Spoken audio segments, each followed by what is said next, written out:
So an example would be that I have a friend who wanted to quit drinking alcohol. And he's like, Chris, I know you've drank alcohol. You've quit drinking alcohol for a while. I go, yeah, it's been like 7 years, 8 years, something like that since I've had any alcohol.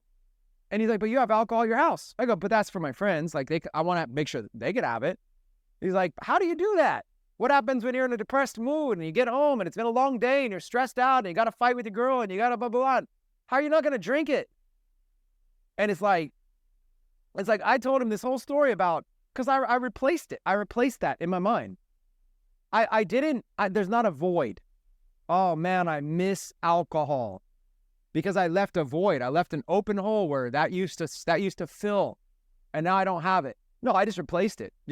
I swapped out my obsessions. I swapped out my addictions. I swapped out my things, and I replaced it with something else. And then once you replace it with something else, I don't have any void there. So I don't have the need to fill it. I don't even have any desire.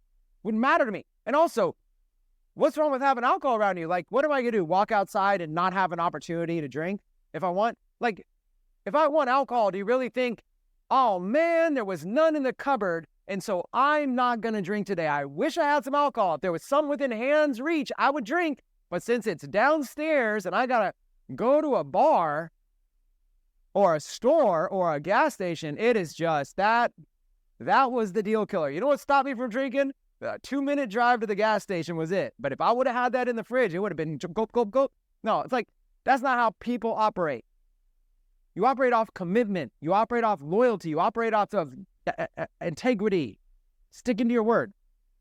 And so I helped him solve that problem. Did I solve his problem? No. He got sober, he got in shape, and he thanked me. He said, hey man, your words had a lot of impact.